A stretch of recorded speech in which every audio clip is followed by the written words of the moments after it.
जी हां, आंदोलन या खून की खेती। बहुत स्वागत है आप सभी का महाबहस में। मैं हूं जब्बार खान। बीते 2.5 महीनों से किसानों का आंदोलन जारी है और इस बीच में 6 फरवरी को यानी कि अब से कुछ घंटों के बाद में किसानों ने देश में चक्का जाम का ऐलान किया है। दूसरी तरफ सड़क से लेकर के संसद तक जिस तरीके के वार पलटवार देखने और सुनने को मिल रहे हैं, आज पार्लियामेंट के अंदर कृषि मंत्री नरेंद्र सिंह तोमर ने जिस तरीके से इस बात का बार बार जिक्र किया कि 11 दौर की बैठक में न तो किसान मुझे ये समझा सके कि आखिर ये कानून काला कैसे है, ना ही विपक्ष ये समझा सका कि आखिर इन कानून में खराबी क्यों है। हालांकि हम यानी कि सरकार संशोधन के लिए तैयार जरूर है, मगर इसका ये कतई मतलब नहीं है कि ये कानून खराब हैं। ये कानून देश हित में है, जनता के हित में है। इससे किसानों का फायदा होगा, किसानों का फायदा होगा तो देश का फायदा होगा। मगर एक और बात, एक और तल्ख टिप्पणी जो कि कृषि मंत्री नरेंद्र सिंह तोमर ने की कांग्रेस के ऊपर कटाक्ष करते हुए कि खेती तो वैसे पानी से होती है, मगर कांग्रेस ने खून से खेती की है और कांग्रेस खून से खेती करती है। आज हम इसी पर चर्चा करेंगे कि आखिर इस बहस मुबाहसे और वार पलटवार के बीच में क्या उस असली मुद्दे से सब कुछ अब भटकता हुआ, सब कुछ एक दूसरे ट्रैक पर जाता हुआ नजर आ रहा है। हमारे साथ कई सारे खास मेहमान इस वक्त जुड़े हुए हैं। चर्चा की शुरुआत उनसे करें। इससे पहले आइए आपको वो बयान कृषि मंत्री का आपको सुनवाते हैं और इसके बाद में विपक्ष की तरफ से, कांग्रेस की तरफ से क्या कुछ कहा गया वो भी। खड़गे जी दुनिया जानती है, खड़गे जी दुनिया जानती है, पानी से खेती होती है, खून से खेती सिर्फ कांग्रेस ही कर सकती है। भारतीय जनता पार्टी खून से खेती नहीं कर सकती। किसान आंदोलन के लिए जो सरकार को कोसना आवश्यक था उसमें भी कोई कंजूसी नहीं की और कानूनों को काले कानून भी जोर देकर कहा। लेकिन मैं आजाद साहब और आने भाई आपको बताना चाहता हूं कि मैं किसान यूनियन से भी 2 महीने तक यही पूछता रहा कि कानून में काला क्या है, एक मुझे बताओ तो मैं उसको ठीक करने की कोशिश करूं। लेकिन मुझे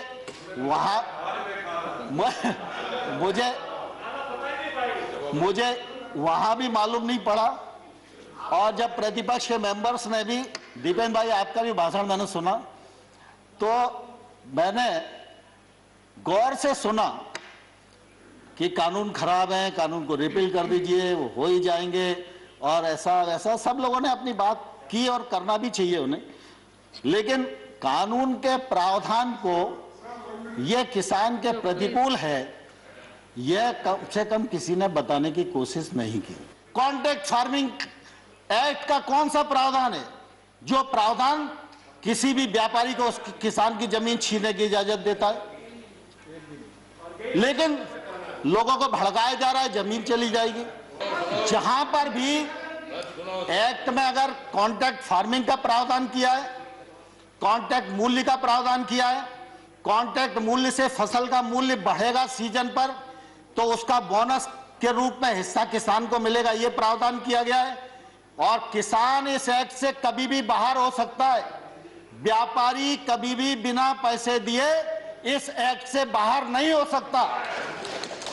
और मैं सभापति महोदय आपके माध्यम से कहना चाहता हूं, पंजाब सरकार का कॉन्ट्रैक्ट फार्मिंग एक्ट उठाइए, हरियाणा सरकार का कॉन्ट्रैक्ट फार्मिंग एक्ट उठाइए।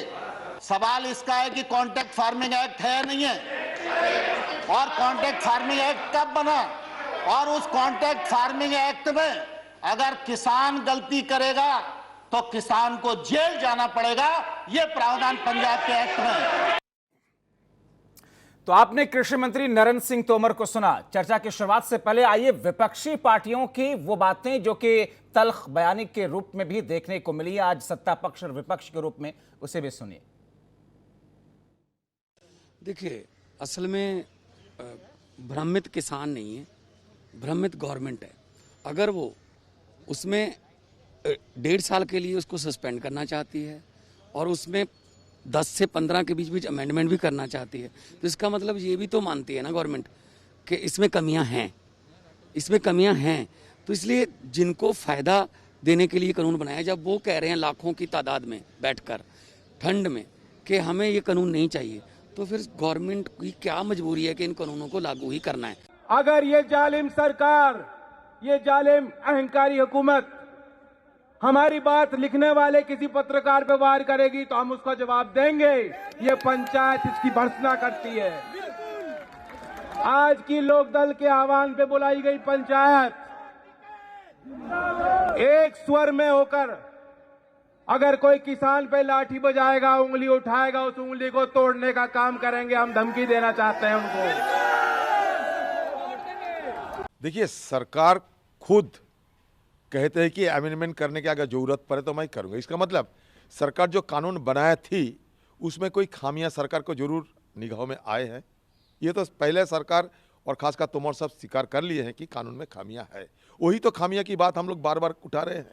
दूसरी बात यह है कि ये जो किसान की जो कह जा रहा है कि हमें दाम बढ़ाया है स्वामीनाथन कमीशन की रिपोर्ट के मुताबिक, ये सरासर गलत है और ये सरकार आम किसानों को गुमराह करने के लिए कर रहे हैं।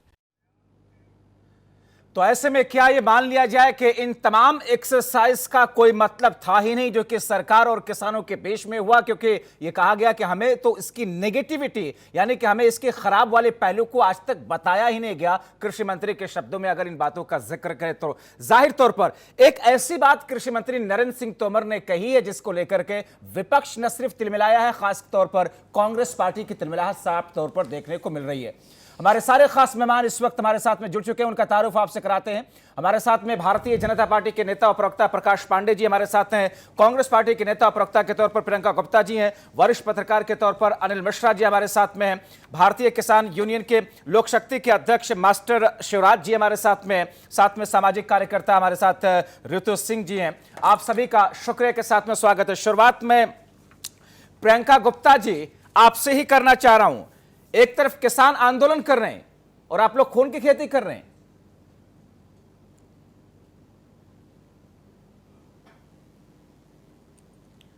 देखिए, मैं सिर्फ इतना कहना चाहती हूँ, ये कृषि कानून काला ही नहीं है बल्कि इसको बनाने वाले की नीयत भी काली है और इसको जो है आप लगाने के लिए इतनी उत्सुकता में अड़े हुए हैं। गुप्ता जी, ये भी नहीं कृषि मंत्री नरेंद्र सिंह तोमर का वो बयान हमने सुनवाया कि कांग्रेस पार्टी खून की खेती करती है, खून से खेती करती है।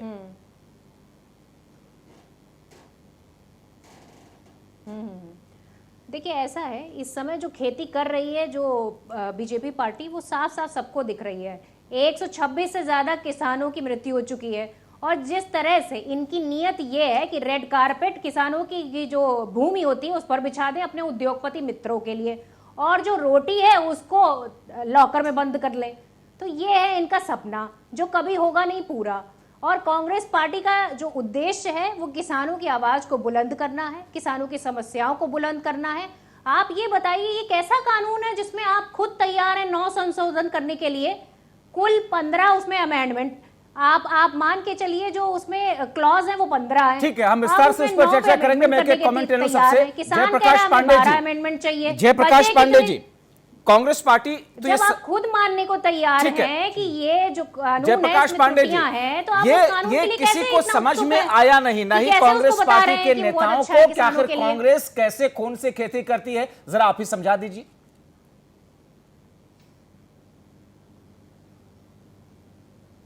नहीं, खून की खेती कई स्तर पे है। एक तो आज के डेट में जो कानून लागू है कृषि पे, तो पूरा एग्रीकल्चर वेंटिलेटर पे है हमारे। वाह वाह वाह, एग्रीकल्चर वेंटिलेटर पे है। बता रहा हूं, ये एग्रीकल्चर ही है जिसने जीडीपी संभाली हुई है। ये जो कामधेनु गाय की तरह नजर आया है ना, 24 में थी, उस समय भी 4% की ग्रोथ दिखाई है। क्या बात कर रहे हैं आप? एक ओपनिंग कमेंट सबका आ जाए, उसके बाद में इस चर्चा को ओपन करूंगा। जी जी जी, नहीं, अब ठीक है, मौका दूंगा। मैंने कहा याद दिला दूं, ये कृषि ही है जो 4% की ग्रोथ दी है उसने, कामधेनु बनी हुई थी। वेंटिलेटर कहने का मेरा अभिप्राय जब्बार भाई ये है कि अगर भारत को देखा जाए तो ईश्वर ही कृषि प्रधान देश बनाता है। विश्व में 11% फर्टाइल लैंड है, भारत में 57% है। चीन हमसे 3 गुना बड़ा है, लेकिन उसके कृषि क्षेत्र से बड़ा क्षेत्रफल हमारे पास। हमारा अन्नदाता मेहनती है। मानसूनी जलवायु होने के कारण कर्क रेखा मकर रेखा पे जो भी देश है वो डार्क जोन में है। भारत में मानसूनी जलवायु के कारण कहिए कि बहुत बढ़िया क्लाइमेट है, किसान हमारा मेहनती है, फर्टाइल लैंड है, और आज के डेट में किसानों की दशा ये है कि जितना देर में हम लोग डिबेट करेंगे उतना देर में एक किसान आत्महत्या कर लेगा। ये भाजपा के इस काले कानून, जो तथाकथित काला कानून कहा जा रहा है, उसके कारण नहीं है। 25,000 हमारे किसान प्रतिदिन अपने पुरखों की जमीन छोड़ के शहरों में हिजरत करते हैं, वहां ऑर्गेनाइज सेक्टर में रेड कारपेट पे चलने नहीं जाते हैं, झुग्गी झोपड़ी में रहते हैं। कारपेट में तो आप अपने और वहां उद्योगपतियों को चलवा ऑटो रहे हैं, चलाते किसानों हैं, की जमीनों पर असंगठित मजदूरों का अरे काम आप करते हैं। इतना तो ही बता सवाल ये है दीजिए कि एग्रीकल्चर को ऐसे ही छोड़ दिया जाए या उसमें दीर्घकालिक अरे जो सुधार किया किसानों को जाए। चाहिए वो दे चूंकि दीजिए। हम मैं बता रहा हूँ क्या किसान चाहिए, मांग रहा है तो आप चूंकि दे नहीं पा किसान रहे की हैं। आज उपज MSP 2100 पे से किसानों को सरकारी गारंटी आंकड़ा में दे बता रहा दीजिए। हूँ, 2100 करोड़ केजी MSP गेहूं पंजाब में हो भारत सकती में है, हरियाणा में हो सड़ सकती है, जाता आप है। पूरे देश में लागू नहीं कर सकते। ऐसा करिए ना मतलब लागू, किसने उतना रोका आपको? उत्पादन कुल ऑस्ट्रेलिया के निर्यात के बराबर है। तो हमें अगर गांव स्तर पे फूड प्रोसेसिंग चाहिए, अगर कोल्ड स्टोरेज की श्रृंखला चाहिए, दीर्घकालिक किसान अच्छे के लिए कर सुधार रहे हैं, चाहिए, तो किसानों तो की ये बात तो बिल सुनिए। दूसरी आप हरित कीले क्रांति और की कंकरीले सुधार का लगा है। के अरे किसानों को प्रियंका रोक जी, रहे सुन हैं। लीजिए, मैं कह रहा हूं कि इसमें कुछ खामियां हो सकती हैं, लेकिन अरे एग्रीकल्चर जब को कुछ ऐसे खामियां भी क्यों हो छोड़ा रही नहीं हैं? जा सकता है। आप 126 से ज्यादा किसानों की मृत्यु हो चुकी है। आज 2 महीने अरे से ऊपर 3.5 किसान लाख किसान बैठे तो हुए आत्महत्या हैं। कर चुके हैं 90 के उदारवाद के बाद। अरे ये बताइए कि आत्महत्या किस लिए कर रहे हैं? तो वही तो समस्या है। आज की समस्या हल कर दीजिए ना। नहीं, आज 126 किसानों ने जो हत्या कर ली, अपनी आत्महत्या कहिए उसको। नहीं, वो भी आत्महत्या है, और दुखद है, उसके लेकिन एक जिम्मेदार चीज जान कोई लीजिए कि और ऐसा नहीं है। कैसा उसके जिम्मेदार कानून सिर्फ है बीजेपी जिसमें पार्टी है पूरे भारत और के ये किसान शामिल सत्ता नहीं है। है। कृषि और ये बिल सत्ता पास का जो होने है के बाद, दम्भ है, जो देखिए, आप कृषि बिल अगर रियल में ठीक है, भारत ठीक है। के हर मैंने किसान इस वर्ग को चर्चा की प्रभावित शुरुआत करता, तो आपको लग रहा है कि जिन 6 लाख शब्दों गांव के के साथ किसान में, जिस जिस सवाल दिन के साथ में इसके किया था, विरुद्ध स्वतः मैं स्फूर्त एक बार फिर आंदोलन से करेंगे, उसी को भारत में वापस कोई लाऊंगा। सरकार बचेगी? भारतीय या कौन सी ऐसी भारतीय असंवेदनशील किसान सरकार यूनियन होगी के जो संशोधन लोक नहीं शक्ति करती? किसान यूनियन के अध्यक्ष हमारे साथ मास्टर संवेदनाएं शिवराज आपकी जी दिख रही हैं। हैं, बहुत मास्टर अच्छे शिवराज तरीके जी, से दिख रही हैं, जिस तरह ठीक से है, एक आपने सेकंड कीले प्रियंका गुप्ता जी, लगाकर एक और सेकंड। कंक्रीट की दीवारें मास्टर लगाई शिवराज हैं जी, ना, उससे ये दिखता आप है लोग कितने 2 आप महीने से संवेदनशील सरकार हैं। के साथ में क्या वो एसी की हवा खाने जा रहे थे क्या, बैठ करके वहां पर सरकार के उन केबिनों में जहां पर वार्ता चल रही थी, 11 दौर की बातचीत हो गई, लेकिन आप लोग समझा ही नहीं पाए। आज सरकार ये कह रही कि हमें तो समझा ही नहीं सके ये लोग कि काला इसमें क्या है, खराबी इसमें क्या है, हुआ क्या इस 11 दौर की बातचीत में? कैसे सरकार नहीं समझ पाई, कैसे किसान नहीं समझ पाए, समझा पाए, ये तो बड़ा अजीब कहानी है। जब वार्ता हुई, झांकी नहीं हुई, मैं आपको बता रहा हूँ। दूसरा ये है कि देश के किसान का सबसे बड़ा दुर्भाग्य है कि हमेशा देश के किसान के ऊपर राजनीति हुई है और किसान की आत्महत्या आज तक बंद नहीं हुई। सबसे बड़ा जो कारण है देश में किसान आयोग का गठन न होना और एमएसपी को गारंटी कानून नहीं बनना। देश की कम से कम 90% नहीं मास्टर शिवराज जी, जरा टू द पॉइंट बात करते हैं ना। 90% मास्टर शिवराज जी को एमएसपी नहीं मिलता। शिवराज जी, मैं बता रहा हूँ, जरा बिंदुओं पर बात कर लेते हैं, जरा बिंदुओं पर बात कर लेते हैं। मैं इसीलिए, चूंकि इस डिबेट के केंद्र में आप ही हैं और आपके मुद्दे हैं, इस डिबेट के केंद्र में आप ही हैं, आपके मुद्दे हैं। सरकार ये कह रही है कि इन कानून में खामी क्या है वो किसान अभी तक हमें समझा ही नहीं पाए। अरे भाई बार बार कह रहे एमएसपी को गारंटी कानून बनाओ, किसान आयोग का गठन करो, हर वार्ता में कहते हैं। और चलो अगर ये 2 शर्त मान लेती है सरकार, एमएसपी गारंटी कानून और किसान आयोग का गठन, तो ये जो भूरे कानून है इन पे हम संशोधन के लिए तैयार हो जाएंगे। ठीक है, एक बड़ी बात कही गई है और जाहिर तौर पर शायद अगर एमएसपी को लीगल गारंटी दी गई होती तो शायद ये आंदोलन खत्म हो सकता था। मैं अनिल मिश्रा जी आपकी तरफ आना चाहूंगा, ऋतु जी उसके बाद आपकी तरफ आता हूं। अनिल मिश्रा जी, एक बात जो शिवराज जी कह रहे हैं कि भले ही सरकार कुछ भी कहे कि हमें बता ही नहीं सके, समझा ही नहीं सके कि आखिर इसमें खराबी क्या है, एमएसपी वाले मुद्दे को ही सरकार अगर मान ली होती तो शायद ये आंदोलन नहीं होता। जी बिल्कुल ठीक कहा आपने। देखिए सरकार शुरू से, मुझे तो ऐसा लगता है इस पोजीशन पे आके आज की डेट का बयानबाजी जो खासकर संसद में हुआ है, कृषि मंत्री के द्वारा दिया गया है, तो लगता है कि शायद सरकार अब कंफ्यूज है। पहले दिन से अगर आप देखें तो क्यों काला कानून, क्या उस पर बहुत लंबी बहस है, लेकिन सरकार इस स्तर पे आके आज संसद में कहती है कि हमें ये समझ भी नहीं आया कि इसमें काला क्या है, और सरकार ये कह रही कि हमें किसान या विपक्षी समझा नहीं पाए, तो मुझे लगता है कि शायद अब इस मुद्दे पर राजनीति कहीं सरकार कुछ ज्यादा ही करने पे उतारू हुए। एक तरफ उनका आरोप लगाना कि ये किसानों का मुद्दा नहीं है, ये राजनीतिक पार्टियों का है, पीछे से इसको सह दिया जा रहा है, और दूसरी तरफ उससे बढ़ चढ़ कर कहीं राजनीति करना, तो निश्चित रूप से इससे मुद्दे का कोई समाधान नहीं निकलेगा, मुद्दा और उलझेगा। और शायद ऐसा लगता है कि सरकार की नीयत कुछ ऐसी है कि इस समस्या को और उलझाना चाहती है। अगर वो कहती है जो साफ शब्दों में डिमांड है कि एमएसपी को कानूनन कर दिया जाए, अब इससे ज्यादा मैं नहीं समझता कि कक्षा 2 या 5 के विद्यार्थी को एक लाइन ये बोल दिया जाए तो कहे कि मेरे समझ में नहीं आ रहा कि ये आपकी इसका मांग मतलब क्या है। निकाला और जाए उससे कि बड़ी जानबूझ करके सरकार उलझाना चाहती है कि लंबा खींचिए आंदोलन?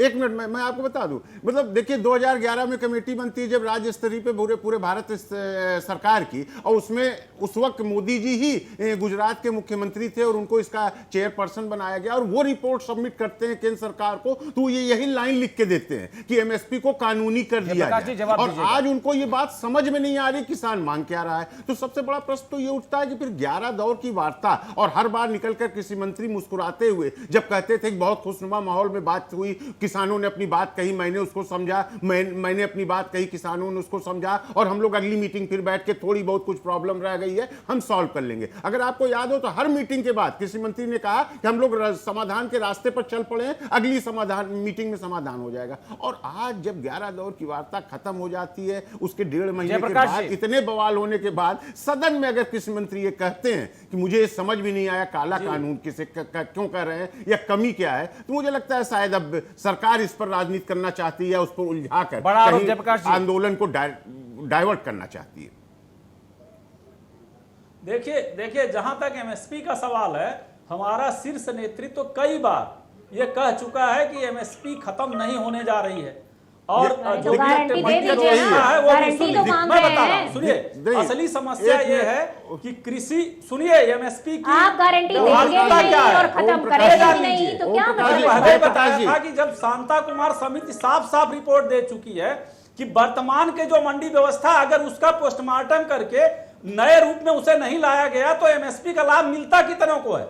अगर 6% तो किसानों के हित में ही किया जाना है, किया जा सकता है। दूसरा व्यवहारिक चीज मैं बताऊं कि जब तक ऐसा मैकेनिज्म डेवलप नहीं होगा, आपकी है, बहुमत में है, 6 लाख गांवों में बसा हुआ भारत है। आपको क्या लगता है कि अगर एक कानूनी रूप ले लेगी तो एक गांव का जो छोटा साहूकार है वो किसान से अगर कुछ क्रय विक्रय करेगा, समूची प्रक्रिया अगर कानूनी ढंग से होने लगेगी, तो मैं आपका ध्यान दिलाऊं कि बैंक पूरे भारत में है, लेकिन सुन लीजिए मैं बात कर रहा हूं, तो मैं कह रहा हूं कि बैंक से लोन किसान क्यों नहीं लेता, मैं 1 सेकंड का समय लेना चाहता हूं। अड़चन है, जयप्रकाश जी नहीं लेता, तो मैं ये कह रहा हूं कि एमएसपी लागू होगी, ये तो हमारा नेतृत्व कह चुका है, लेकिन साहूकारों से या व्यक्तिगत लेन देन गैर सरकारी संगठन या व्यक्ति से होगा, ऐसा मैकेनिज्म डेवलप जब तक नहीं हो सकता है। आप आर्थिक क्रिया कोई भी क्रय विक्रय की हो, दुनिया के किसी कम्युनिस्ट राष्ट्र में भी आप उदाहरण बता दीजिए जिसमें सरकार रेट तय करती हो,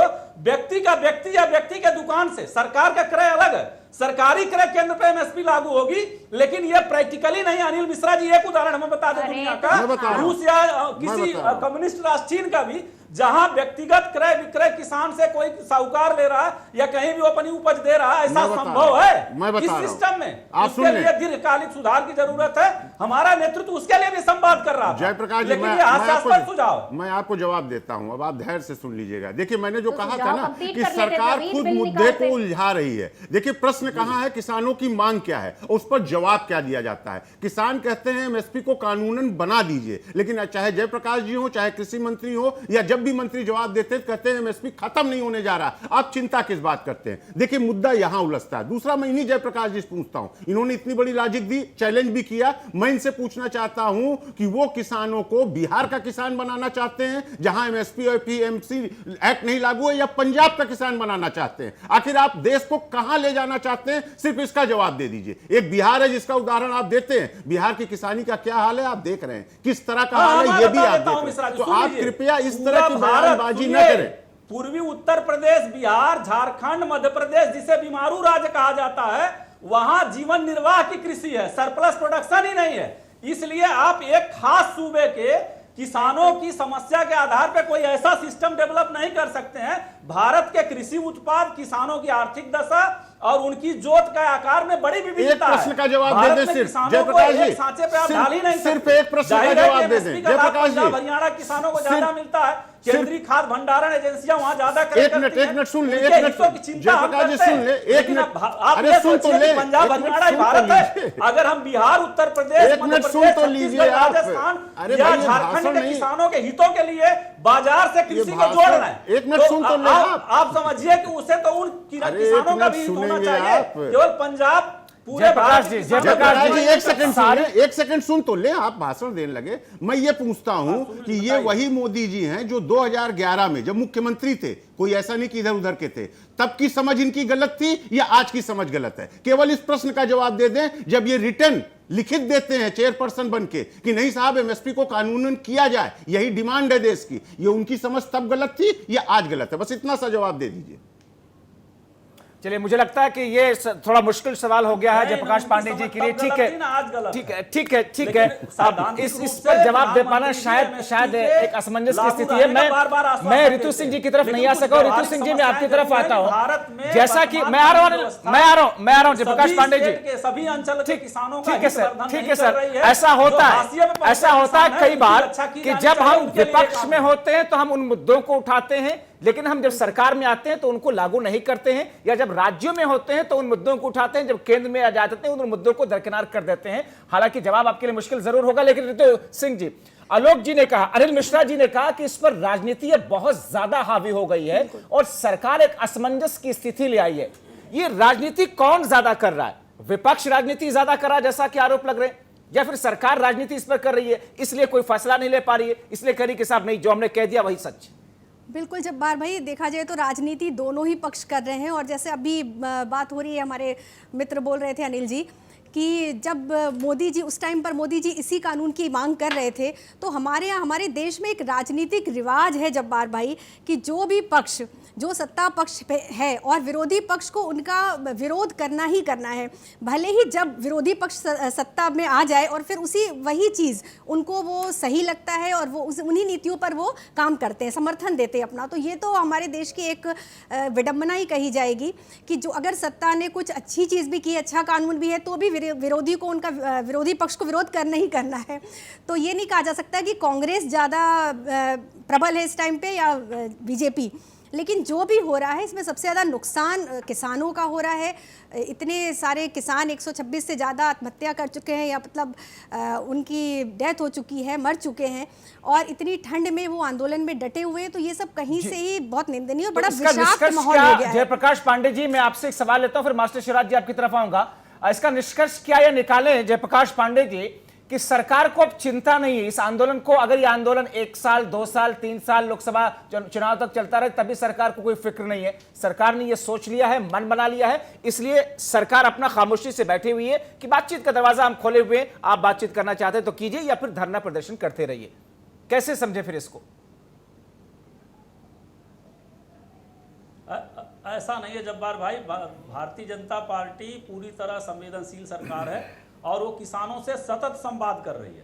हाँ, जो आप कह रहे हैं हकीकत यही है कि देश के दूसरे अंचलों के जो किसान हैं, चूंकि इस कानून के लागू होने के बाद बिहार में चुनाव हुआ और वो आदरणीय मोदी जी के नेतृत्व में आस्था व्यक्त किए, तो वो ठीक है कि बहुसंख्यक किसान हमारे साथ है, लेकिन एक किसान भाई भी अगर रात को ठिठुरता है ठंडक में सड़क पे और उसकी मौत होती है तो उसकी भी जिम्मेदारी हमारे पास, और हमारा नेतृत्व उनसे बात कर रहा। लेकिन एक चीज जरूर जानिए कि कुछ लोग अगर ये रियल में किसान जन विरोधी होता और जो संगठन आज सड़क पे बैठे हैं उनकी जड़ होती आपके लिए किसान, तो आप ये जानिए कि इस देश में कई कृषि आंदोलन हुए, कई कृषि सत्याग्रह आंदोलन हुए, लेकिन अगर ये यहाँ दिल्ली में बैठे हैं और ये जन विरोधी किसान कानून होता तो हर गांव हर सूबे में किसान भाई आज सड़क पे होते और ये स्पष्ट हो गया कि जो किसान संगठन है ना उनकी अपनी जमीन है ना कोई उनके पास विजन है, क्योंकि बार-बार ये हमारा नेतृत्व कह रहा कि आखिर काला पक्ष क्या है। तो आप ये बताइए कि उसमें अगर हमारे गेहूं सड़ रहे हैं, फल सड़ रहे हैं, सब्जी सड़ रही है, तो हम फूड प्रोसेसिंग के लिए FDI नहीं आएगी, इन्वेस्टमेंट नहीं होगा, तो हम किसान की दशा कैसे सुधारेंगे? अगर कोई डिस्प्यूट होगा तो ये वो कहाँ जाहिर किस सी लेवल बात पे है जाएंगे? कि ये वो अनिल अदालत जी नहीं बैठे हैं जाएंगे, या जो डीएम और एसडीएम लेवल पे ही अपना मैटर अगर सुलझाएंगे। आप पूछ लीजिए तो ये बताएंगे आप कि तो गांव से दीर्घकालिक बिलोंग करते कृषि होंगे, आपको सुधार के पता लिए होगा भारत कि में किसानों बड़े की कितनी निवेश सुनी की जाती जरूरत है। है। चीन में $7.8 बिलियन का निवेश होता है एक साल में, भारत में $1.4 बिलियन का निवेश होता है। तो आपको क्या लगता है कि सार्वजनिक सेक्शन से या कोऑपरेटिव सेक्शन से इतना इन्वेस्टमेंट होगा कि भारत की कृषि की दशा सुधर पाएगी? तो बाजार एक हकीकत है और 90 के बाद जो उदारवाद आया भारत उसकी की जनक कृषि कांग्रेस की है। दशा अगर कांग्रेस बेहतर की भी नहीं आर्थिक होती ना, नीति तो उदारवाद ग्रोथ की नहीं रही देती है। जीडीपी उनको को। आज राजनीति नहीं करनी देखिए, चाहिए। आपको आर्थिक सुधार एक आपके सच्चाई उद्योग है। जयप्रकाश की पांडे जी, जितनी जयप्रकाश पांडे जी, वो इसीलिए जयप्रकाश पांडे जी, यही तो सवाल उठ रहे हैं सिर्फ कृषि कि है बाजार जिसने को अर्थव्यवस्था देख को संभाला करके हुआ है, आपने नहीं तो वो ट्रेडर्स के वेंटिलेटर लिए पे इन होती। कानूनों को बना वही दिया, वेंटिलेटर किसानों पे की होती। चिंताओं को ध्यान में नहीं रखा। अमेरिका ने तारीफ की भारत की इन कानूनों की, बाजार के पॉइंट ऑफ व्यू से तारीफ की है, इंडस्ट्रियलिस्ट के पॉइंट ऑफ व्यू से इन कानूनों का ज्यादा फायदा हो रहा है। तो सवाल यह है कि किसानों की चिंताओं को क्या दरकिनार कर दिया गया है, या फिर ये सारे के किसान जो लोग विरोध कर रहे हैं? से एक सवाल पूछता हूं। अरे आप बताइए, अच्छा सुनिए कि अगर जयप्रकाश जी से भारत जितना में जो बताइए, आज की आपके किसान की शीर्ष समस्या नेता है, स्वर्गीय अब सुषमा स्वराज जी की बात कर लीजिए। जब वो 1947 वाला भारत संसद नहीं में है। स्पीच दे रही थी हरित तो क्या आप क्रांति के कहेंगे, बाद हम मानेंगे ओवर नहीं मानेंगे? प्रोडक्शन में है, सरप्लस प्रोडक्शन हमारे पास है, लेकिन भंडारण की सुविधा नहीं है। आप ही के नेता ये सदन में आंकड़ा रखा गया है कि विरोध कर रहे 2100 थे, करोड़ आज केजी आप गेहूं उसके सड़ जाता सपोर्ट में बोल रहे हैं। हमारे फल और भैंस जैसे बड़े जानवरों के मांस हुए, दुग्ध हुए, सबके भंडारण शीतगृहों की बड़ी कमी है। आपको लगता नहीं, है तो क्या कि इसके अगर ये काउंटर में investment इसकी बाजार वजह से से नहीं क्या आएगा, प्राइवेट फिर हमारी प्राइवेट भंडारण ट्रेडर्स का का हाथ में करेगा। सारी चीजें दे देना उचित है? इस पर मास्टर शिवराज जी अपनी बात रखना चाह रहे हैं। मुझे ब्रेक पे जाना है, मुझे ब्रेक पे जाना है। ठीक है, मुझे ब्रेक पे जाना है। उससे पहले मास्टर शिवराज जी, ये जो स्थिति है, सरकार उन बातों को ला करके रखती है जिसकी जो ये लगे कि हाँ ये चीजें अच्छी है, और उन चीजों को जिस पर सरकार से सवाल होते हैं उनको सरकार निगलेक्ट कर देती, कि जैसे कि हमने एमएसपी कहां खत्म कर दी। सबसे बड़ी बात यह है कि हम तो ये कहते हैं एमएसपी को गारंटी कानून करो, जो प्राइवेट प्लेयर है वो एमएसपी से नीचे खरीद ना करे। ये कहते हैं हम गारंटी दे रहे हैं एमएसपी रहेगी। भाई एमएसपी तो सन 67 से रही है। पंजाब और हरियाणा के किसानों को छोड़ के और देश में कितने किसानों को एमएसपी का लाभ मिला है? सबसे बड़ी बात यह है सोचने की। दूसरी, हम ये कहते हैं किसान आयोग का गठन करो। सरकार कहती है देश में सारे आयोग रहेंगे, हरिजन कल्याण आयोग रहेगा, वेतन आयोग रहेगा, रेलवे आयोग रहेगा, महिला आयोग रहेगा, सारे आयोग रहेंगे, लेकिन किसान आयोग देश में नहीं रह सकता। झगड़ा यहाँ है। तो फिर मास्टर शिवराज जी, आप लोगों की तरफ से कहा जा रहा है कि हम बात करना चाहते हैं। आप राकेश टिकैत ने कल ये कहा कि हम अब प्रधानमंत्री मोदी से और गृह मंत्री अमित शाह से बात करेंगे, किसान आयोग की मांग तो लेकिन ये बातचीत होगी कैसे? मुझे एक ब्रेक लेना पड़ रहा है, मैं आप सभी लोगों को रोकना चाहूंगा, मुझे एक ब्रेक लेना पड़ रहा है। ब्रेक के बाद इसी बिंदु से इस चर्चा को मैं आगे ले जाऊंगा, क्योंकि सरकार ने जो बातें आज कही कि एमएसपी खत्म नहीं कर रहे हैं, सही बात सरकार कर रही है कि एमएसपी खत्म नहीं कर रहे हैं, लेकिन उसके दूसरे पहलू को अगर देखा जाए तो क्या एमएसपी किसानों को गारंटीड मिल जाएगी, ये भी साफ नहीं हो पा रहा, और इस पर सरकार खामोश हो जाती है। छोटा सा ब्रेक लेते हैं, वापस लौटते हैं। हमारे साथ सारे खास मेहमान मौजूद हैं। जाहिर तौर पर एक ऐसी स्थिति बनती हुई जा रही है कि सरकार को ऐसा लगता है कि सिर्फ एक या दो राज्यों के किसान हैं, और इसलिए सरकार इससे किसी दबाव में नहीं आ रही है। तो क्या अगर देश के अलग अलग हिस्सों में किसान वहां पर आंदोलन करना शुरू कर दे तो क्या सरकार इन कानूनों को वापस ले लेगी? मास्टर शिवराज जी, एक सवाल मैं आपसे जानना चाहता हूं कि कल राकेश टिकैत ने यह कहा कि अब हम प्रधानमंत्री मोदी से, गृह मंत्री अमित शाह से ही बात करेंगे, तो ये कैसे संभव होगा? आप क्या चाहते हैं कि टीवी डिबेट में बैठ करके जो बातें कह दी जाती हैं, प्रधानमंत्री मोदी और गृह मंत्री अमित शाह को R9 की स्टूडियो में बुला लाए, यहां पर आप बातचीत करेंगे, ये संभव कैसे होगा? प्रयास तो किसी तरफ से नहीं हो रहा है। नहीं, सरकार संपूर्ण अधिकार देके माननीय राजनाथ जी को आगे करते, किसान मान जाएंगे। राजनाथ जी में है वो टैक्ट है कि वो किसानों की बात भी समझते हैं और किसान उनकी बात समझते हैं। नहीं, तो नरेंद्र तोमर जी से बात कर रहे थे, ये किसानों की बात नहीं समझते हैं, ये इनकी मंशा ठीक नहीं। नरेंद्र तोमर जी पीएम व्यक्ति के बदल जाने से क्या नीतियों में बदलाव हो जाएगा? मैं ये जानना चाहता हूं कि अभी नरेंद्र सिंह तोमर से बात हो रही थी, राजनाथ सिंह आ जाए तो सब कुछ ठीक हो जाएगा? नहीं, नरेंद्र सिंह तोमर जी को माननीय मोदी जी ने और गृह मंत्री जी ने इतना अधिकार नहीं दे रखा कि वो अपना निर्णय ले सके। राजनाथ जी अगर वार्ता में बैठेंगे तो वो संपूर्ण अधिकार लेके बैठेंगे, वो कठपुतली बन के नहीं बैठेंगे कि आप कठपुतली जाके बन के बैठ जाओ। कृषि मंत्री नरेंद्र सिंह तोमर जी मिलाते रहो और फिर ऊपर पूछ के आओ। शिवराज जी, अगर नरेंद्र सिंह तोमर जी कृषि मंत्री हैं, ले लेंगे भाई जो मैं करूंगा वो मानना होगा। वो कृषि मंत्री हैं। इसलिए सारी पावर जब गृह मंत्री और मोदी जी के हाथ में बागडोर है तो या तो वो बात करें, तो फिर राजनाथ सिंह के आने से कैसे सारे अधिकार मिल जाएंगे राजनाथ सिंह को फैसला लेने का, अगर आप तो वो वार्ता में बैठेंगे नहीं। फिर अगर अधिकार मोदी जी और गृह मंत्री जी के पास है तो भाई वही वार्ता करें। तो फिर इसका मतलब कि इसका कोई रास्ता नहीं है, कोई रास्ता नहीं है। ये रास्ता निकलना चाहिए। मैं तो ये कह रहा हूं किसानों को भी सरकार की बात समझनी चाहिए और सरकारों को किसान की बात समझनी चाहिए। बीते दिनों आसार बन रहे हैं मास्टर शिवराज जी, बीते दिनों प्रधानमंत्री मोदी ने कहा कि एक फोन कॉल की दूरी पर हम हैं। किसानों के संगठन से संबद्ध है। तो मोदी जी पीएमओ से आप ये बता दीजिए कि 3 कृषि बिल हैं, उसमें किस प्रावधान से आपको समस्या है? अगर मोदी जी से मिलने भी जाएंगे तो किन प्रावधानों में संशोधन चाह रहे हैं? नहीं तो उन्होंने 11 दौर की, जयप्रकाश पांडे जी 11 दौर की बातचीत में तो स्थितियों को साफ किया ना इन्होंने कि हमें इन चीजों से दिक्कत है।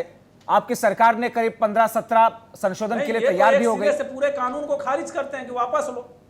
नहीं 12 अमेंडमेंट की मांग कर रहे हैं और 9 ये करने को तैयार है, 1.5 साल तक स्थगित करने के लिए भी तैयार है, फिर भी ये कहते हैं कि यह कानून अच्छा है। मतलब वाह, कि पूरी कोठरी काली है पर उसमें कोई अनिल मिश्रा जी आज एक महत्वपूर्ण बात कही फिर से नरेंद्र सिंह तोमर जी ने। उन्होंने कहा कि साहब कॉन्ट्रैक्ट फार्मिंग में कौन सा ऐसा बिंदु है जो कि खराब है, गलत है? आपको लगता है कि कॉन्ट्रैक्ट फार्मिंग को लेकर के जिसमें ये कि एसडीएम के पास में जाएगा और वहां पर व्यवहारिक तौर पर किसानों की समस्या का समाधान कैसे होगा, इसी को लेकर के एक मुद्दा बना था, ये क्या मुद्दा नहीं है अरे सरकार के लिए? देखिए वही है ना कि मैं चूंकि मुझे कोई राजनीति करनी नहीं, मुझे राजनीतिक टिप्पणी नहीं, लेकिन निष्पक्ष होकर जब चीज़ों को मैं भी देख रहा हूँ, समझ रहा हूँ। अब जैसे सबसे बड़ा मुद्दा तो मैं आपको ये बोल दूं कि चाहे यहाँ जयप्रकाश जी बैठे हों, चाहे प्रधानमंत्री जी बोलते हो या नरेंद्र तोमर जी बोलते हो, आप जब देखिए पहले इनसे ये पूछिए कि इनको किसान मान रहे हैं कि नहीं मान रहे हैं। जो आंदोलन हो रहा है ये है कौन? पहले सरकार या भाजपा पार्टी इस बात का जवाब दे। आज मैं ये जानना चाहता हूं, मैं भी एक आम आदमी, कभी आप कह देते हो कि ये खालिस्तानी है, कभी आप कह देते हो ये पाकिस्तानी है, ये अर्बन नक्सल है, फिर आप कह देते हो नहीं ये बहुत मुट्ठी भर किसान है जो राजनीति करना चाहते हैं उसके लिए है, फिर कभी कह देते हो विपक्ष के द्वारा प्रायोजित है, कभी कह देते हो इसके आगे पीछे सब जगह कांग्रेस ही बैठी है। अब तो नया देखने में आ गया कि अंतरराष्ट्रीय साजिश है। तो पहले तो मुद्दा ये क्लियर हो, सरकार अपने में ये क्लियर कर ले कि किसान है कि नहीं है। हैं तो इनसे बात करनी है, नहीं है तो इनसे आप सख्ती से पेश आइए। एक तरफ आप लगातार बातें करते जा रहे हैं, आगे भी बात करने का ऑफर दे रहे हैं, ऊपर से बयानबाजी। चाहे आज तोमर जी का बयान सुन लीजिए, उनका कहना है केवल एक स्टेट के किसान, मतलब तोमर जी ये चाहते हैं कि पूरे देश के किसान सड़कों पे आके बैठ जाएं, पूरे देश को ठप कर ले, तब वो मानेंगे कि हाँ ये देश के किसान है। अभी आप जयप्रकाश जी को भी सुन रहे थे कि हमारे सारे किसान तो हमारे संपर्क में है, हमारे फेवर में है, ये तो कुछ किसान संगठन है जो राजनीति कर रहे हैं। तो पहला प्रश्न तो ये है कि पहले ये किसान है कि नहीं, किसान सरकार इनको मान क्या रही है, प्रश्न यहां उठता है। और उसके बाद जो आपका प्रश्न है कि ये क्या कमी है, मैं आपको बता रहा हूं, पूरी पुख्ता जानकारी के साथ बता रहा हूं कि 18 मामलों में ये एक रिपोर्ट के आधार पर मैं बता रहा हूं कि सरकार ने माना कि हाँ यहां पर कुछ कमियां हैं और इसको हम सुधार लेंगे। अब आप बताइए, अगर 18 जो आपने बात कही बिल्कुल सच है, पहली कमी यही थी कॉन्ट्रैक्ट फार्मिंग होगी और उसमें आप कोर्ट नहीं जा सकते, आप एसडीएम के पास चले जाइए। एक एडमिनिस्ट्रेशन, प्रशासन जिसे कहते हैं, और न्यायपालिका, इन दोनों में कोई अंतर ही नहीं है। एडमिनिस्ट्रेशन किस तरह काम करता है, क्या काम करता है, ये दुनिया जानती है, भारत में खासकर। तो मतलब ये कितना बड़ा अपवाद था। जब उस पर बवाल मचा तो सरकार अभी करी मैं उसमें संशोधन करने को तैयार हूं, ठीक है आप कोर्ट भी जा सकते हैं। तो अब अगर इस तरह गिनाया जाए, और गिनाया गया इनको एक खास तौर पर मीटिंग में, तहसील के स्तर पर जो कॉन्ट्रैक्ट फार्मिंग में जो प्रावधान था, तहसील के स्तर पर, मैं ऋतु जी आपकी तरफ आऊंगा, लेकिन उससे पहले जयप्रकाश पांडे जी, तहसील के स्तर पर व्यवहारिक तरीके से काम कैसे होता है आप भी अच्छे तरीके से जानते हैं। वहां पर किसान किस तरीके से जाकर के चक्कर काटेगा, कितना परेशान होगा, क्या ये एक नेगेटिव पहलू नहीं था?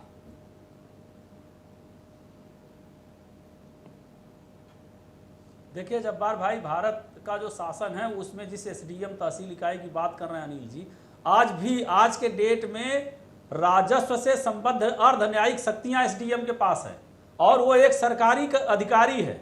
और जाहिर सी बात है कि सरकारी अधिकारी के पास अगर सरकार ने प्रावधान किया था तो वो किसी कारपोरेट का रहनुमा नहीं था। और सरकार हमारी रहे या सपा की रहे, किसकी भी आए, तो जाहिर है कि वो किसानों के हित के अगेंस्ट नहीं जाएगी।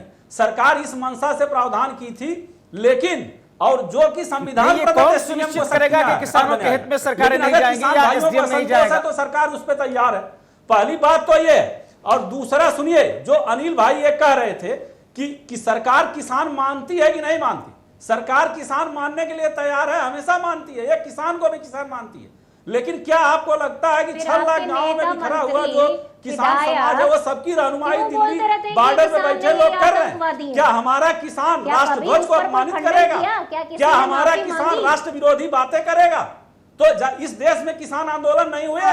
खुद ये बैठी हमारी बहन, इनके गांधी जी के नेतृत्व में चंपारण खेड़ा, पटेल जी के नेतृत्व में बारदौली हुआ। इसी उत्तर प्रदेश में नॉन पॉलिटिकल लीडरशिप से अवध में एक आंदोलन हुआ था, बाबा रामचंद्र के नेतृत्व में, शाहजानंद के नेतृत्व में हुआ। लेकिन किसान सत्याग्रह अहिंसक रहा और देश विरोधी, सनातन संस्कृति विरोधी कोई कमेंट नहीं आया। तो अगर उस मंच से राजनीति हो रही है, देश विरोधी बातें की जा रही हैं, तो उन्हें हम नहीं कहेंगे कि देश विरोधी। आप किसानों को आतंकवादी कह रहे हैं, किसान भोले भाले, लेकिन किसानों के मंच का उपयोग देश विरोधी ताकतें कर रहे हैं।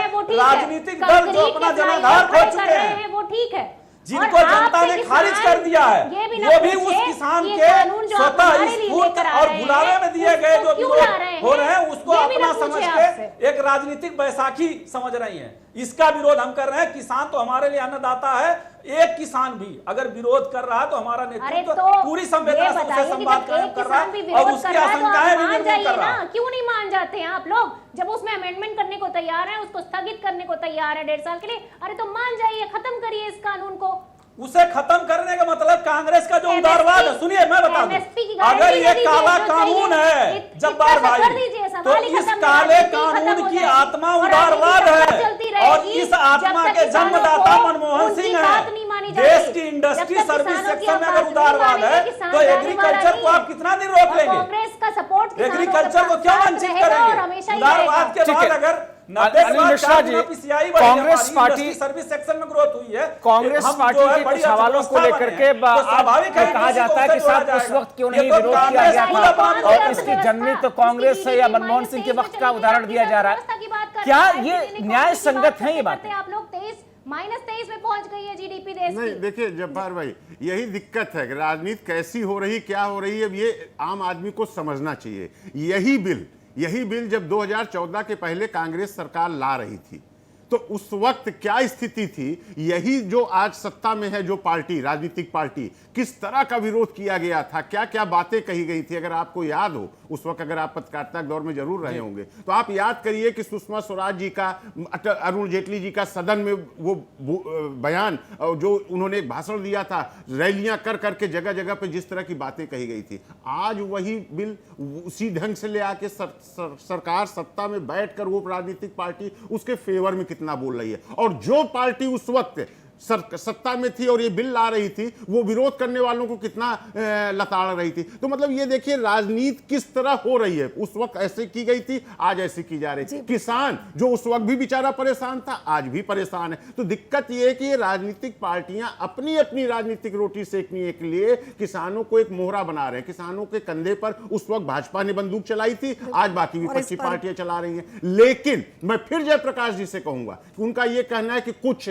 संगठन या एक किसान भी अगर नाराज है तो हम उसकी सुनने के लिए तैयार हैं। मान्यवर 40 संगठन ऑन पेपर जो हैं वो आंदोलन कर रहे हैं। अगर आप माने या ना माने, लाखों की संख्या में, लाखों, एक नहीं लाखों की संख्या में किसान बॉर्डर पे बैठे हैं पिछले 2.5 महीने से, और ऐसे इसी ठंड में जब शायद हम आप घरों से निकलना मुनासिब नहीं समझ रहे थे, और वो लगातार बैठे हुए हैं। उनकी अपनी मांग है और जिन मांगों को लेकर वो 11 दौर की वार्ता किए, और एक एक बात क्लियर है, अगर वो आपको आज भी नहीं समझ में आ रही है तो इससे आपकी नीयत समझ में आती है, इससे आपकी राजनीति समझ में आती है, और मैं नहीं समझता कि आप कभी इस बात को समझ पाएंगे। भारत सरकार करती है, संसद करती है।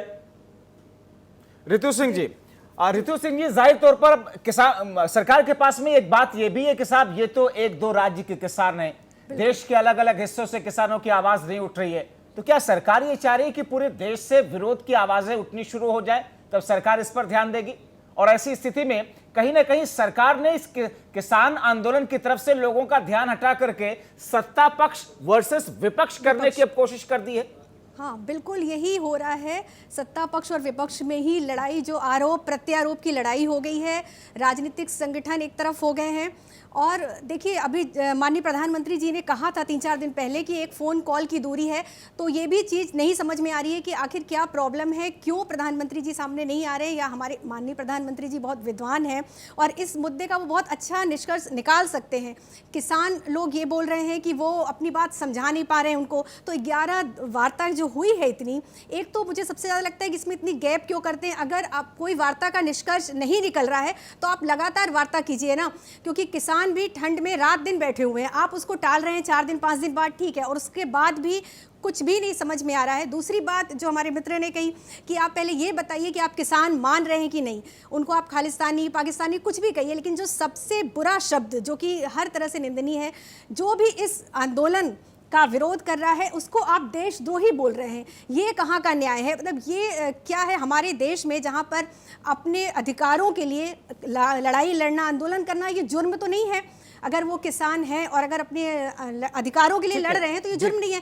देशद्रोही जैसा शब्द कितना विषाक्त हो गया है हमारे देश का माहौल, ये राजनीतिक दलों की वजह से। और बीते 2.5 महीनों से हम ऐसे ही शब्द सुन रहे हैं, चाहे इधर से या उधर से। ये बहुत गलत शब्द है और इसके लिए चाहे कांग्रेस हो या बीजेपी, दोनों के लिए गलत है। ये बहुत जयप्रकाश जी को बताना चाहता हूं कि एक स्टेट कह के आज मंत्री जी ने शायद खुद गलती कर दी, वरना केरल से लेके, आंध्रा से लेके, कर्नाटक से लेके, महाराष्ट्र से लेके और ये जो इधर स्टेट में चल रहे हैं, इन सब जगहों पे आंदोलन चल रहा है और सब जगहों पे किसान धरने पर बैठे हुए हैं। और इससे ज्यादा जिन जिन स्टेट में नहीं चल रहा, वहां लाखों लाख की संख्या में पत्रों पर हस्ताक्षर कर कर इस किसान विरोधी बिल का उन्होंने अपना समर्थन दिया है। तो अगर आप ये मानते हैं कि नहीं ये केवल एक स्टेट कर रहा है, तो मुझे लगता है शायद आप लोग गलत समझ रहे हैं। भविष्य में इसका कहीं परिणाम आप लोग को उल्टा ना पड़ जाए। ठीक है, मास्टर शिवराज जी, मैं आपकी तरफ आऊंगा। आप 26 जनवरी को जो कुछ हुआ उससे कहीं ना कहीं किसान आंदोलन को नुकसान पहुंचा, मानते हैं आप इस बात को? आज जब शामली में जो किसानों की महापंचायत हुई, उसमें आरएलडी के नेता का यह कहना कि जो भी उंगली हमारी तरफ उठेगी किसानों के समर्थन में हम खड़े हैं, हम उस उंगली को तोड़ देंगे।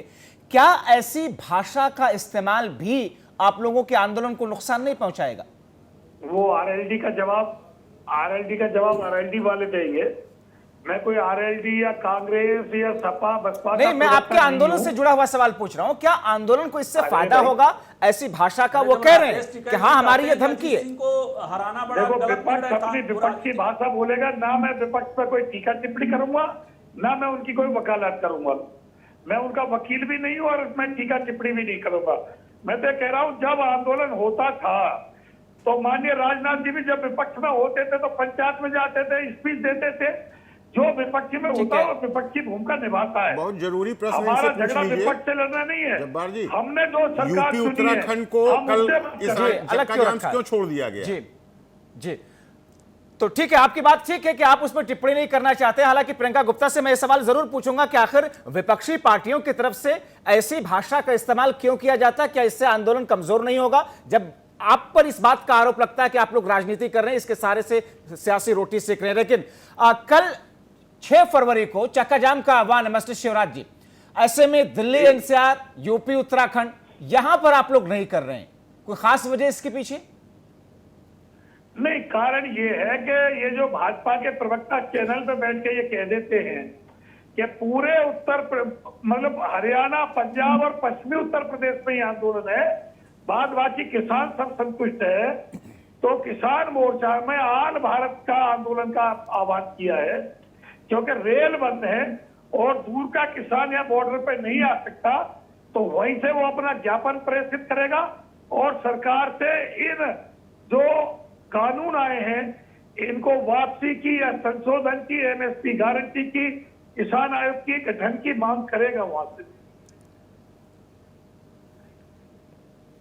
मगर आपने इस बात का जवाब नहीं दिया कि इन दोनों प्रदेशों को आपने अलग क्यों कर दिया यहां चक्का जाम ना करने के लिए? नहीं, मेरी बात सुनो। पश्चिमी उत्तर प्रदेश, उत्तराखंड, हरियाणा, पंजाब, ये तो आंदोलन में पहले मान चुके हैं कि ये आंदोलन में हैं। जो प्रदेश दूर बैठे हैं, जो प्रदेश यहाँ नहीं आ पा रहे हैं, वो वहाँ से अपना ज्ञापन देकर शिवराज जी से करेंगे ना। मगर उत्तराखंड और उत्तर प्रदेश में भी बीजेपी ही की सरकार है, जिस सरकार की नीतियों के खिलाफ आप लोग सड़कों पर हैं। पश्चिम कहां आंदोलन किया इन्होंने, किस मुद्दे पे किया? ऋतु सिंह जी, महेंद्र सिंह टिकैत के अलावा भारत उत्तर प्रदेश में कौन सा किसान संगठन इसके मायने क्या आप ही निकाले बता दीजिए जब्बार भाई या अनिल जी बता दें। ठीक है, इन दो जगहों पर किया मैं बता देता हूं कि ये पॉलिटिकल फार्मर है अधिकांशतः, किसान समस्या है, मैं मानता हूं। जयप्रकाश जी, मैं आ रहा हूं आपकी तरफ, प्रियंका गुप्ता जी की तरफ और आपकी तरफ मैं आ रहा हूं। लेकिन ये किसान आंदोलन इसके पहले किस पार्टिकुलर इशू पे उत्तर प्रदेश के किसानों के बीच में गए? इन्हें तो किसान इनसे पूछेगा कि आप कौन है साहब, तो स्वाभाविक है कि न इनके पास कोई जमीन है न संगठन है, तो ये जानते हैं उसका परिणाम पूरा होना, इसलिए उसे छोड़ दो उत्तर प्रदेश उत्तरांचल। प्रेम ऋतु सिंह जी, आए थे कि आप जो बात मैं समझना चाह रहा था कि पूरे देश के अंदर जो चक्का आह्वान किया गया है, ऐसी स्थिति में क्या इसका कोई अलग एक नजरिया बनेगा या इससे लोग एक अलग मतलब निकालेंगे? टेक्नोलॉजी नहीं थी कांग्रेस के जयप्रकाश पांडे जी, प्रियंका गुप्ता जी, जयप्रकाश पांडे जी आ रहे हैं 18 घंटे इलेक्शन के आखिरी हिस्से में पहुंच गए। एक सेकंड जयप्रकाश जी से और ट्यूबवेल चलाएंगे, एक एक करके खंड को छोड़ दीजिए, एक करके उत्तर प्रदेश में ग्राउंड वाटर अच्छा, ट्यूबवेल से सिंचाई होती है, और अगर इलेक्ट्रिसिटी से ट्यूबवेल चलेगा तो 25% लागत कम होती है। और हमारा जयप्रकाश पांडे जी, जयप्रकाश पांडे जी, आपको आवाज आ रही है? आवाज आ रही है? आप लोग तो डेली टीवी डिबेट में बैठते हैं, करके बोलिए भाई सब तक, ताकि सबको सही तरीके से आवाज पहुंचे, आप लोगों की तक पहुंचे। प्रियंका गुप्ता जी, एक सेकंड सर, एक सेकंड। ऋतु सिंह जी, ये जो स्थिति अब बन चुकी, हम लोग इस चर्चा के आखिरी हिस्से में जो स्थिति बन रही है कि पूरे देश के अंदर चक्का आह्वान है, चक्का जाम किया जाएगा, और इस पर वाकई लोग जानना चाहते हैं कि आखिर ऐसा क्या है उत्तर प्रदेश के अंदर, ऐसा क्या है उत्तराखंड के अंदर कि इन दोनों स्टेट्स में नहीं? हाँ, देखिए, ये तो अभी हमारे बीजेपी के और ये जो किसान नेता हैं बता रहे हैं। सबसे बड़ी बात है जो चक्का जाम की बात है, तो चक्का जाम भी कुछ नया ऐसा नहीं है, ये शब्द नया है और ये एक तरह से असहयोग आंदोलन है। तो असहयोग सांकेतिक तौर पर एक तरीके से हाँ, असहयोग है सरकार, एक एनर्जी बनाए रखने के लिए आंदोलनकर्ताओं में, ऐसा लग रहा है आपको? जी, और यहाँ पर सरकार ने जो इतना बंदोबस्त किया हुआ है, कीले गाड़ी जा रही हैं और जो बॉर्डर पे हो रहा है, काफ़ी सारी ये चीज़ें ज़रूर गलत हैं, क्योंकि जहाँ जहाँ पर बॉर्डर पे जहाँ भी किसानों की आंदोलन हो रहा है वहाँ पर इंटरनेट सुविधाएं बंद हो गई हैं, और इससे जो हमारे जो आम जनता है उनको परेशानी उठानी पड़ रही है। ये विषय है कि वो जिनकी कोई गलती नहीं है, जो इस आंदोलन में किसान या सरकार, ये दो लोग हैं, मगर आम जनता, बच्चों के एग्ज़ाम्स हैं, उनको जो परेशानी हो रही है इंटरनेट की वजह से, सड़कों पर जो कीले या बैरिकेटिंग की जा रही है, ये परेशानी है। और ये जो उत्तर प्रदेश इन्होंने छोड़ा हुआ है, ये तो किसान नेता ही बता सकते हैं कि उन्होंने क्यों यहाँ पर ऐसा किया हुआ है। कहीं ना कहीं यहाँ पर सरकार और किसान के बीच में इतना ज़्यादा एक अहम और अहंकार की लड़ाई हो गई है। ये जब्बार भाई, ये तो मुद्दा ही बिल्कुल मुद्दे से भटक चुके हैं। हमारे देश का बड़ा विषाक्त माहौल है और इसमें प्रियंका गुप्ता जी, बात बार बार राजनीति की होती है कि साहब राजनीति हो रही है, राजनीति विपक्ष कर रहा है, राजनीति का आरोप लग रहा है। सवाल ये है कि आपको क्या लगता है कि इस आंदोलन को जितना ज्यादा खींचा जाएगा उतना ज्यादा सरकार के लिए आसानी होगी, उतना ज्यादा किसानों के इस आंदोलन को कमजोर किया जा सकता है, या आंदोलन अपने आप कमजोर होता चला जाएगा, या इसका कोई दूसरा पहलू भी है?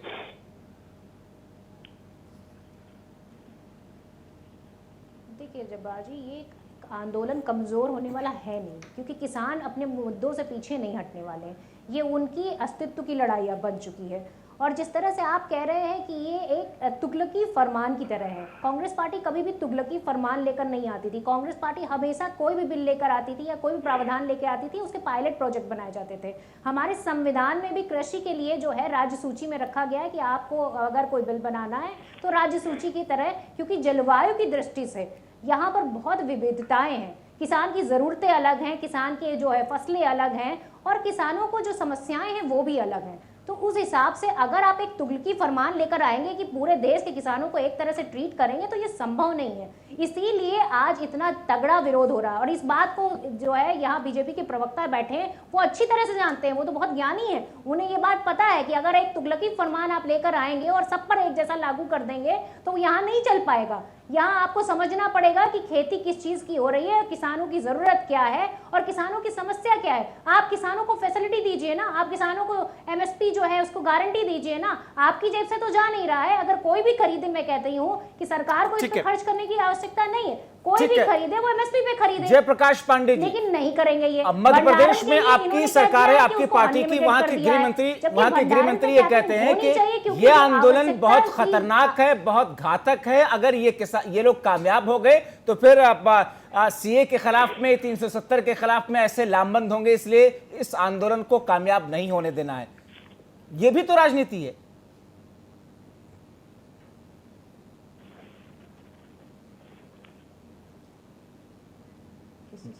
जयप्रकाश जी, राजनीति में जयप्रकाश पांडे जी, अगर किसानों के साथ खड़े प्रियंका जी, ये सवाल जयप्रकाश पांडे जी से, तो मैं कहती हूँ कि ये ठीक है, आप राजनीति कर। जयप्रकाश पांडे जी, आपको आवाज आ रही है?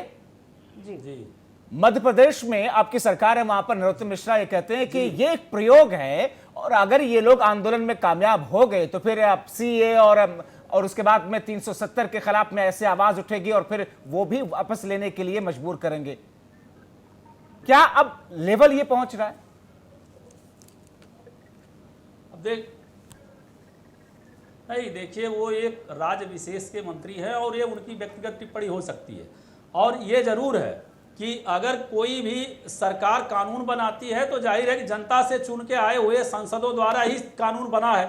अब उसका अगर कुछ लोग या किस खास अंचल के लोग सड़क पे उतर के आंदोलन करके और अगर दबाव क्रिएट कर देते, आंदोलन वापस होता, तो एक परंपरा जरूर शुरू हो जाएगी कि जो लोकप्रिय कानून है उनको भी इस तरह से फ्रंट पे आए और वापस हार जीत की तरह नहीं लेना चाहिए। मैं ये कह रहा हूं कि इसका उस कानून से लेना देना ही नहीं है। ये जनता ही है, ठीक है। और ये कृषि बिल जो है, मास्टर शिवराज जी, ठीक है, हम लोग वक्त बिल्कुल खत्म हो रहा है। मास्टर शिवराज जी, किसी से भी, ठीक है, आप लोगों की बातें आगे। मास्टर शिवराज जी, क्या कोई बातचीत होगी, कोई प्लानिंग है आप लोगों की चल रही है सरकार के साथ में बातचीत करने का, या रास्ते बंद कर दिए आप लोगों ने? किसान को 24 घंटे तैयार है कि भाई सरकार हमसे बात करे जी, और बात से ही मसला सुलझेगा जी। मैं तो किसान मोर्चा के भी जितने भी लीडर है उनसे अनुरोध करता हूं कि वो भी 2 कदम आगे आए और सरकार भी 2 कदम आगे आए। ये एक माहौल क्रिएट हो। जिन किसानों ने बहुत उम्मीद करके सरकार को वोट दी थी, ये अपने वादे पे खरे उतरे और किसान की पीड़ा को समझे, इधर उधर के गुड़ा भाग ना लगाएं। ये जो गुड़ा भाग लग रही है, यही आंदोलन ठीक है। अनिल मिश्रा जी, बीच में ये कहा गया कि पार्लियामेंट के अंदर हम विपक्षी पार्टियों के साथ संवाद के लिए तैयार हैं और संवाद चल भी रहा, आज भी हुआ जैसा कि देखा आपने। क्या इस संवाद के कोई मायने अब हैं जो सरकार ने अपना एक स्टैंड बना रखा है? नहीं, देखिए, जयप्रकाश जी को शायद लगेगा कि मैं विरोध करने के लिए बोल रहा हूं, लेकिन मैं थोड़ा कोशिश कर रहा हूं निष्पक्ष होकर बोलूं। जरूर उनके अगेंस्ट जा रही बातें मैं इस कानून पर बोल दूं, चूंकि कानून कहा जाता है जब नींव ही खराब हो तो ऊपर का जो भी स्ट्रक्चर होगा वो खराब होगा। ये कानून जब बना, कैसे बना, किन परिस्थितियों में बना, उसके बाद क्या क्या हुआ, अगर आप वही देख लें तो मैं तो शायद समझता हूं कि जो कृषि मंत्री जी ने प्रश्न पूछा उसका जवाब इससे मिल जाएगा। ऑर्डिनेंस लाना उस दौर पर जब आदमी घरों के अंदर कैद था, किसान घरों में कैद था, तो ऐसी क्या आफत आ गई थी कि ऑर्डिनेंस लाया गया। उसके बाद संसद में, राज्यसभा में किस तरह पास कराया गया ये आपने देखा ही है। आज तक इस तरह के जितने बिल आए स्टैंडिंग कमेटी या पार्लियामेंट की कोई न कोई कमेटी के तहत अधीन डाला जाता है, उस पर पूरा विचार विमर्श होता है, उसके बाद ये आता है। कृषि बिल था, किसान संगठनों से एक नहीं, जाहिर तौर पर ये बातें आम आदमी के जहन में भी उठ रही है और उनके मन में दिमाग में ये सवाल आ रहे हैं। प्रश्न चूंकि गृह मंत्री जी ने जब पहली बार बुलाया था सारे नेताओं को, तो उसमें एक नेता ने साफ शब्दों में बताया था, गृह मंत्री जी ने माना कि हाँ हमसे गलती हो गई, हमें कृषि संगठनों से बात करनी चाहिए थी। तो जब उस वक्त की गलतियां हो गई तो अब एक गलती को छुपाने के लिए अगर सैकड़ों गलतियां की जाएंगी तो मुझे लगता है गलतियों का अंबार लग जाएगा। मुझे लगता है सरकार और किसानों दोनों को आम नोट पर अब इस चर्चा को यहीं पर रोकते हैं, वक्त बिल्कुल खत्म हो चुका है। आप सभी मेहमानों का बहुत शुक्रिया। रितु सिंह जी आपका, मास्टर शिवराज जी, अनिल मिश्रा जी, प्रियंका गुप्ता जी और जयप्रकाश पांडे जी, आप लोगों ने वक्त वक्त निकाला। जाहिर तौर पर जिस तरीके से एक एक दिन अब आगे गुजर रहा है, 71 दिन खत्म हो चुके हैं इस आंदोलन को, मगर अब कहीं ना कहीं ऐसा लग रहा है कि किसान और किसानों के मुद्दे पीछे छूटते जा रहे हैं और ये लड़ाई सत्ता पक्ष और विपक्ष के बीच एक टकराव की सी बनती जा रही है। और ऐसे में आने वाले राज्यों में चुनावी दौर में भी इस पर वार्ड पलटवार खूब देखने को मिलेगी। अभी के लिए इस चर्चा में इतना ही, लेकिन सोचिए समझिए कि आखिर इसका हल क्या है, होना क्या चाहिए।